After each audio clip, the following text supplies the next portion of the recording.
Բարի լույս, ողջունում եմ բոլորին եւ ուզում եմ ներողություն խնդրել, որ հերթական անգամ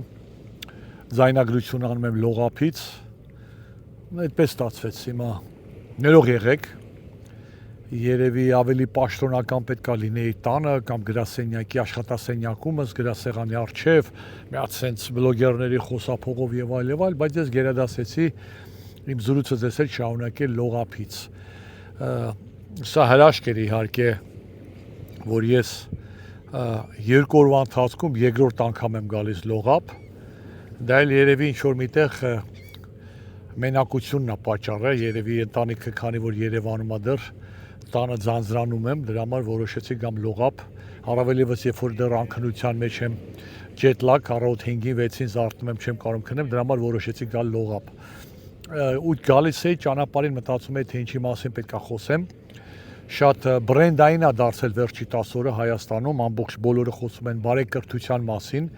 Այսօր դրա մասին շատ լավ եթեր բաց թողեց իմ լավ բարեկամ Էդմոն Մարուկյանը, խորհուրդ կտամ բոլորը դիտեք։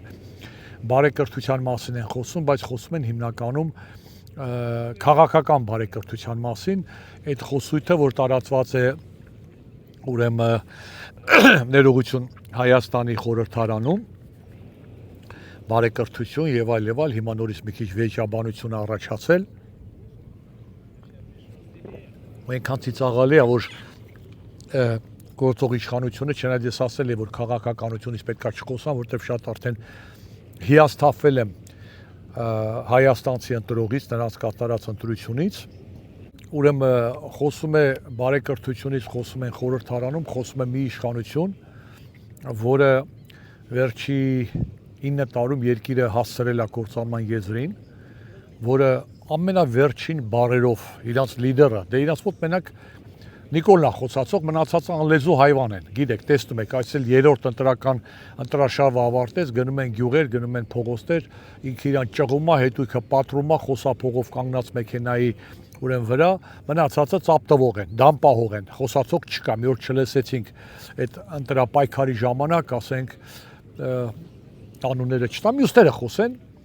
ու իրանց ղեկավարը 9 տարվա ընթացքում ինչ տեսակ հայհոյանքներով, վիրավորանքներով ասեց, որ չդիմեց ամբողջ հայ ժողովրդին, վիրավորեց հայ ազգին, առանձին անհատներին, շինելու եմ, ասֆալտին եմ փռելու, ինչու չեք մեռել, էլ չհիշացնեմ, հազարը մի տեսակ տարբեր ուրեմն գռեհիկ բառեր եւ բառապաշարներ, չեմ էլ ասում ամենամեծ վիրավորանքը եղավ, որ այն քաղաքական պարտությունը, որ կրում է այս իշխանությունը, գործող իշխանությունը միջազգային ասպարեզում, Ալիևի հետ ուրեմն հարաբերություններում, Ադրբեջանի հետ, ինչպես են զիջելով, էլ զինանշանից Մասիսարը հանել, էլ Մասիսարի վրա նայելը կամ անունը տալ արգելել, էլ հողեր զիջել, էլ գյուղ, հիմա էլ անկլավներ, գիտեք, Տիգրանաշեն, սենց օր-օրի վրա այն կկվի պատմությունով ձագա որ տալիս է։ Դա ամենամեծ վիրավորանքն է, դրանից այնյան էլ վիրավորանքի չկա, հələ բարեկրթությունից են խոսում, ու հիմա էլ սկսել են խորհրդարանում, արդեն երևի եկել է Հայաստանը կորցնելու, ոչնչացնելու վերջին ուրեմն ֆինալային պահը, սրանք եկել են այս նոր ընդդիմությանը, եկեք բարեկիրթ լինենք, եկեք սենց լինենք, իրար չվիրավորենք, իրար բան չասենք, դե խոսույթը հետո բանը քաշային կարգերը փոխվել է, եթե անցյալ խորհրդարանում ուրեմն ընդդիմությունը սրանց ասում էր դուք դավաճան եք, դուք հողատու եք, դուք սրիկա եք, դու ես իմ կապիտուլյանտ եք, այս սրանք էլ ընդդիմությանը իշխանությունը ասում էր դուք էլ թալանչի եք, երկիրը հարստահարել եք, կողոպտել եք եւ այլ, հիմա այդ բանը քաշային կարգը հավասարվել է, երկու խումբն էլ դարձել են թալանչի, երկու խումբն էլ դարձել են գրփող, կոռումպացված եւ այլ, նո համենայն դեպս նոր ընդդիմության մասին կոնկրետ բաներ չեմ կարող ասել, բայց անկասկած դրանց մեջ խոցելի մարդիկ կան, բայց համենայն դեպս խոսույթը դարել է նույնը, այսինքն ընդդիմությունը այս գործող իշխանությանը նոր ընտրված, էլ չի ասում հողատու, դավաճան կապիտուլյանտ, ասում են թալանչի կոռումպացված, դրա վառ օրինակներ Կոնջորյանի հետ կապված երկու օր խոսակցությունները, լսումները եւ չգիտեմ քննարկումները, բայց Հայաստանում Այսքան ժամանակ չի եղել ինչ-որ մի քաղաքական գործիչ, ինչ-որ միտեղ սայթակելու պատճառով, թեկուզ ընտանիքի անդամը, կինը, եղբայրը եւ այլն, ինքը հրաժարական տա։ Հայերի մոտ դա պատմական բան է, էլի, թքում է սերեստերին, ասում է անձրև է գալիս։ Այնց որ խոսացին, գորգրացին, մի քիչ իրար հայոյեցին։ Հա, ու վերջ անցավ գնաց, բան էլ չեղել, էլի, կոնջուրանի կինը գալը աշխատում է, ինչ եղա, այմար տուն են պահում։ Այն մյուսը բոլորի մասին կարելի ասել։ Ու բարեկրթությունից է խոսում, ու հիմա էլ հարձակվել են Էդգար Ղազարյանի վրա, որին անձամբ չեմ ճանաչում, բայց տարբեր մարկանցից լսել եմ, որ շատ խելացի, շատ պրոֆեսիոնալ, շատ պատրաստված մարդ է, եւ իհարկե ցանկալի կլիներ, որ այդպիսի մարդիկ լինեին ոչ միայն խորհրդարանում, այդպիսի մարդիկ լինեին իշխանության մեջ, իշխանության կողքին, կառավարությունում։ Ֆենոմենալ, ասում են, պատրաստված խելացի հիշողությունով մարդ է։ Իր անցյալ ուղին վերջի 2-3 տարվա, ասենք, ձերպես ես եմ հետևել, ասենք, ինչպիսի քննադատություն, առողջ քննադատություն արել գործող իշխանությանը, բարև ձեզ, կներեք իհարկե առանց ձեզ սկսեցի, տիկին եկավ ընկավ կադրից մեջ, բայց ոչինչ։ Ուրեմն Էդգար Ղազարյանը հոյակապ քաղաքական գործիչ է, ինքը իր տեղն է, հոյակապ, կրթված, եթե տեսնում եք մի բան թղթով չի կարդում, սա այս միանգամից գրված աստեղ ու այս իշխանությունը զգում է, որ Էդվարդ Ղազարյանը լինելու է, ոնց որ ասում են, ոսկոր իրաց կոկորտում լրված, իրաց կյանք ուտելու է, այդ բարեկրթության մասին, որ խոսում են, փորձելով, այսինքն այնց անեն, որ դիմությունը իրաց չքննադատի, վիրավորական բան չասի եւ այլ, ուրեմն տեսնում են, որ չէ, Էդգար Ղազարյանը կարող է իրաց շատ անախորժություններ կամ գլխացավանքներ պատճառի ու կազմակերպած ձևով մի բան գտան, սրիկայություն ինչ-որ բառ, ոյ, վայ, սրիկայություն ասես, բայց սրիկա չեք, բա ինչ եք։ Սրիկան, տիկնայք եւ պարոնայք իշխանության ներկայացուցիչներ, ձեզ համար կոմպլիմենտ է, հաճոյախոսություն։ Սրիկան շատ գեղեցիկ բառ է, սրիկայությունը ձեզ համար, դուք իսկականից դավաճան եք, դուք երկիրը կործանող եք, դուք տականքներ եք, հաշվի առնելով են, որ ինձ եք խոսում ամենայն հայոց կաթողիկոսի մասին։ Էդի դրա մասին էլ շատ եմ խոսացել, էդի Նիկոլի բանն է, էլի, Նիկոլը մի բան ասում է, սրանք սենց անլեզու հայվանի պես կրկնում են։ Նիկոլը կաթողիկոսին սկսեց անվանել իր ինչա կոչում, աշխարհիկ անունով, անազգանունով։ Սրանք սենց անլեզու, մեկը չկա ինքնուրույն ինքը իրանից մի բան ան, էլի, բոլորը կրկնում են, վաղը Նիկոլը, որ ասենք իր կարծիքը ամենայն հայոց կաթողիկոսի մասին փոխի եւ հարգանքով գնա մի հատ էլ ծնկի գամոտը, աչահամփուրի եւ այլ եւ դիմի ամենայն հայոց կաթողիկոս հայրապետ, այս բոլոր ԿՊԱ-կանները խորհրդարանում ծնկի եկած հերթ են կանգնելու կաթողիկոսի ինչ ասեմ, շատ կները կառնանդամը համբուրելու համար։ Իրանք ինքնուրույն իրացից ոչ մեկ բան չի ներկայացնում։ Նիկոլը ինչ ասում է, կամ SMS-ով բանով այդտեն շարունակում են, համենայն դեպս բարեկրթությունից են խոսում, գիտեն, որ Էդգար Ղազարյանը իրանց կյանք ուտելու է, դրա համար սենց, բայց ուզում եմ ասեմ, էսի քաղաքական մի հատ փոքրիկ մեջբերում արեցի, որ իմանաք, որ Էդգար Ղազարյանը շատ պատրաստված, շատ պրոֆեսիոնալ գրագետ ուրեմն քաղաքական գործիչ է, աջակցեք նրան, հետևեք նրան ու իմացեք, սա սադրանք է իշխանության կողմից, որ ուզում են ուղղակի Էդվարդ Ղազարյանից ազատվեն։ Ուրեմն սա է բարեկրթության մասին։ Բարեկրթություն բառը շատ գեղեցիկ բառ է։ Մեջ է բարի արմատը կա, բարություն, բարոյականություն ու հիմա որ մեքենան վարելով գալիս է դեպի Լողափ ու մտածում եք կոնկրետ այդ բարության հետ կապված մի թեմայի մասին խոսեմ, հեռախոսովս աշկովս ընկավ, ուրեմն Ամերիկայի Միացյալ Նահանգների ուրեմն արևմտյան ափից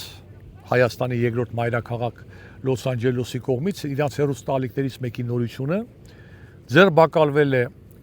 ուրեմն գողավազակների հերթական խումբը 5 հոգյանոց, որոնք զբաղվել են տարբեր խարդախություններով, գումարների հափշտակում, ուրեմն ուրիշի անձի օգտագործում, ցենց էլի փոստային ինչ-որ խարդախությունների հետ կապված, Ոչինչ չի նշում, նկարն էլ չկա, նկարը պատկերված է, իրանք կանգնած են այդ 5 հոգին հետևից է նկարված, բայց ես նայում եմ, ես միանգամից գիտեմ, թե որ ազգային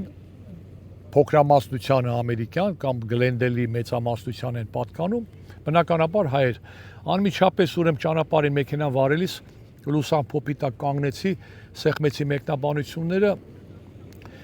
տարբեր ազգերի ուրեմն ներկայացուցիչներ գրում են, որ անկասկած դրանք հայերն են։ Դա է պատճառը, որ Գլենդելով պատտվում են Mercedes-ներով, BMW-ներով եւ Rolls-Royce-երով։ Մի հայ փորձել էր պաշտպանել բնականաբար, որին պետք չի ընդհանրացնել, հայերը տարբեր են լինում, տարբեր տեսակի հայեր կան, մի ամերիկացի էլ գրել էր, որ այո, ես հարևաններ ունեմ հայ, շատ ծանր աշխատող, վաստակող եւ այլ, բայց դե Ժողովուրդ ջան, ինչքան էլ փորձենք պաշտպանվել, բանել գրել, այո, ասենք պետք չի ընդհանրացնել, որ մենք ունենք շատ բարոյական, բարեկիրթ, բարեկեցիկ կյանքով ապրող հայեր Ամերիկայի Միացյալ Նահանգներում, ինչպես նաև Հայաստանում, ինչպես նաև Լոս Անջելեսում, Նյու Յորքում, պետք է խոստովանենք, որ մեր մոտ այդ հատկանիշը բարոյական այդ հատկանիշը բացակայում է, որ թեկուզ շատ ու շատ հայեր կան Լոս Անջելեսում, որ աշխատում են ազնվորեն, ծանր աշխատանքով իրենց ընտանիքն են պահում, բայց շատ մեծ թիվ ունենք, որ բարոյական արժեքներից զուրկ են, զբաղված են թալանով, կեղծիքով, տարբեր տեսակի։ Ես հիշում եմ, ես 90-ականների սկզբին, երբ որ առաջի անգամ եկել էի Երևան մոտ մի 10 տարի բացակայությունից հետո, մի երիտասարդի, ծանոթ երիտասարդի ներողություն հանդիպեցի այն ժամանակվա Պրոսպեկտի եւ Պուշկինի խաչմերուկին։ Ընկեր չէր, պարզապես ծանոթ էր, հարց ու փորձ ինչպես է Ամերիկայում, ինչպես է ապրում, ինչ է աշխատում։ Առաջի հարցը գիտեք ինչ եղավ։ Կարամ գամ, մի բան անենք, մի բան կպցնեմ, մի 200,000 վերցնեմ, հետ գամ Հայաստան։ Այս կպցնելու բանն է հայերի մոտ անդադ, միջև ման։ Ու բնականաբար այս բարեկեցության թեմայի համապատասխան սա շարունակվում է Լոս Անջելեսում, Նյու Յորքում, ամենուր եք։ Մենակ չասեք էլի, էսի ձեր Ամերիկան է, բան ուրիշ ժամանակ Հայաստանն եմ ասում են, մեր կու հատ ընդ տկարամիտ գրում են, գնացեք ձեր Ամերիկայի բան։ Սա Ամերիկան է, այո, Ամերիկայում, բայց մեր հայերն են նորից, Ամերիկայի թերությունն է դրա վատսական կողմը։ Սա կա հրեաների մոտ կա, ռուս հրեաների, չինացիքի մոտ կա, վերջերս ինչ որ մեր կուատ ուրիշ ազգել էր, կար մեկը 60 միլիարդ էր գողաց է, թե ինչքան եսին որտեղից բռնել էին Աֆրիկայից, մեկին Թուրքիայից են բռնել հետ բերել, բայց մեր ազգի մեջ շատ տարածված է, սա կա նաև Հայաստանում, շատ տարածված, եթե հիմա որ ասում եմ ծուրը նստենք, դուզը խոսենք, Ժողովուրդ ջան, ցույց տվեք Հայաստանում ինձ մի անձնավորության, մի աշխատողի լինի դա դպրոցի տնօրեն, ուսուցչուհի, նախարար, որ կողոպուտով չի զբաղվում կամ ազնիվ կյանքով է ապրում։ Ամեն մարդ, նույնիսկ այն կոմունիստերի ժամանակ մի հին անեկդոտ կար, ասում եմ Մոսկվայից բանա կոմիսիա է գալիս հանձնախումբ, որ տեսնեն Հայաստանում իսկապես բոլորը թալանում են, թե բոլորը չեն թալանում, թե ազնիվ մարդ կա, աշխատավարձով ապրող մարդ կա, մեկ էլ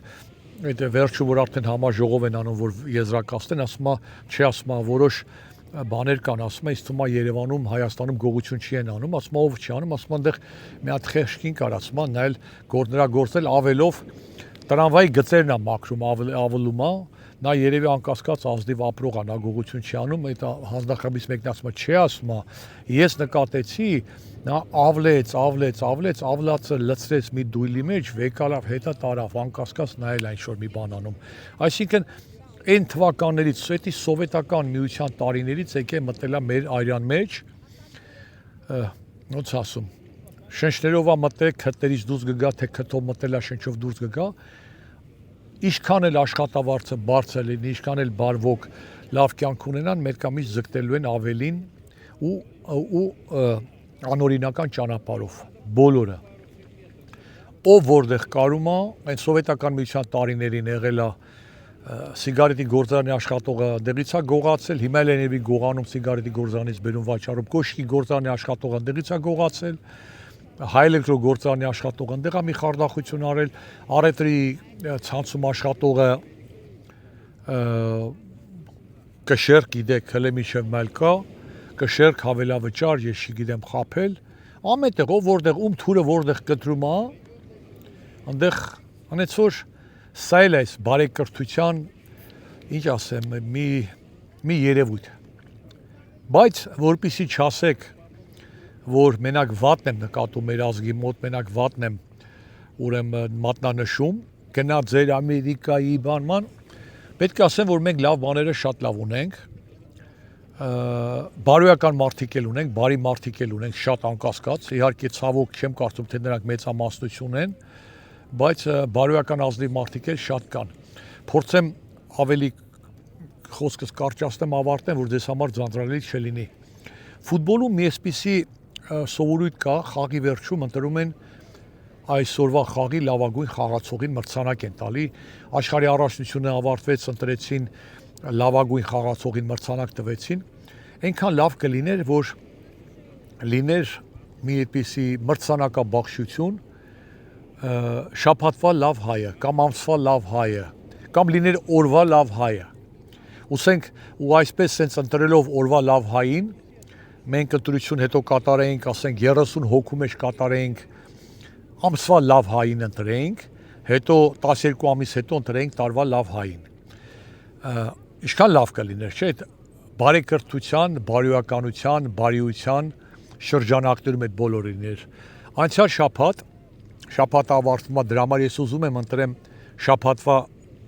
լավագույն հային ինձ համար, մի այսպիսի դեպք տխուր շատ զայրեցուցիչ դեպք տեղի ունեցավ Հայաստանում, բոլորը նկատեցիք, բոլորը տեսաք, հիմա տեղադրեմ, որ իմանաք ինչի մասին եմ խոսում։ Այդ աղջնակը, որ դեռ անուն չունի, ծնվելուց ժամեր անց են լքել նրան։ Տեսա երեխայի ու անմիջապես գրկել եմ երեխային։ Շենքի տարեց բնակչուհիներ ձայն տվեր Նարեկին, թե խաղահրապարակի թիթեղների մոտ ինչ որ շարժ կա, տես ինչ է։ Այն հետևի կլորը ոնց գլխի հատված է կոնկրետ։ Մոտեցա պատմում է, ուզեցի ոտքով ստուգել ինչ է, հետո մտկափոխվել է կռացել, բացել փաթեթը, երեխա է, 3 երեկոյան 8:30-ի սահմանում էր։ Այդ երեխան իրոքից ծնված ալ է 3, որից արյան հոտը գալիս էր։ Հալավյան 13 շենքի բնակիչ Նարեկ Պետրոսյանի ահազանգով էլ շտապ օգնությունը, հետո ոստիկանները տեղ են հասել արդեն սառած, կապտած նորածնին տեղափոխել վերարտադրողական առողջության, պերինատոլոգիայի, մանկաբարձության հանրապետական ինստիտուտ։ Հենց ընդունարանում փոքրիկի վիճակը գնահատվել է ծանր։ 3 ցավոք սրտի երեկոն բավական զով էր եւ երեխան ջերմաստիճանը իջել է մինչեւ 30 աստիճան, ինչը կրիտիկական է նորածինների համար, հատկապես նոր ծնված նորածինների համար։ Նորածնային ծառայության ղեկավարի խոսքով կարողացել են աստիճանաբար ժամում կես աստիճանով բարձրացնել փոքրիկի ջերմաստիճանը։ Հիմա երեխայի ջերմաստիճանը նորմալ է մեր համար 36.7, շնչական անբավարարություն ունի, դրա կապակցությամբ հատուկ CPAP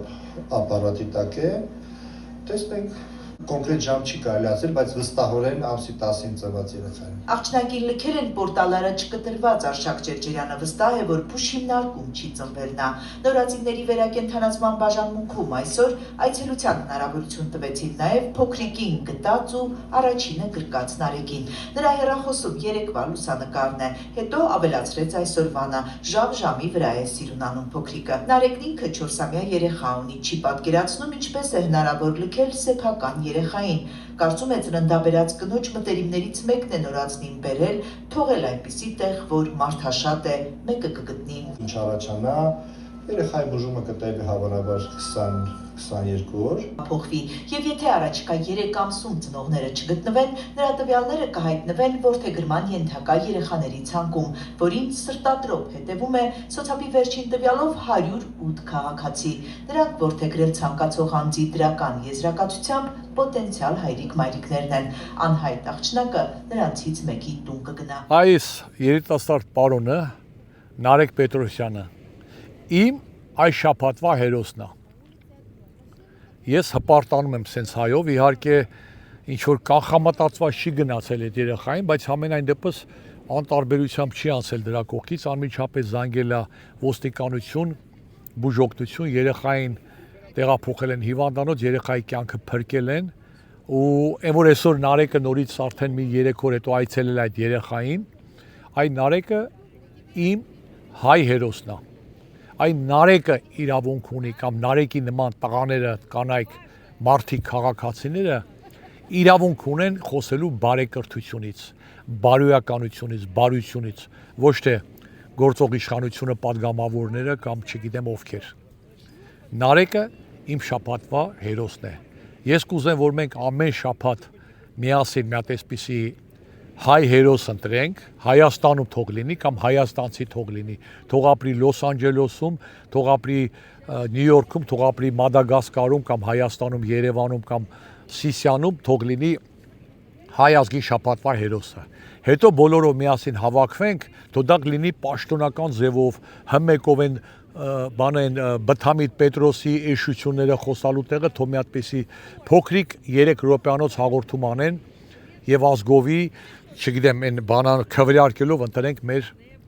շաբաթվա հերոսին, մեր ամսվա հերոսին, վերջում էլ ընտրենք մեր տարվա հերոսին, մի հատ էլ մրցանակ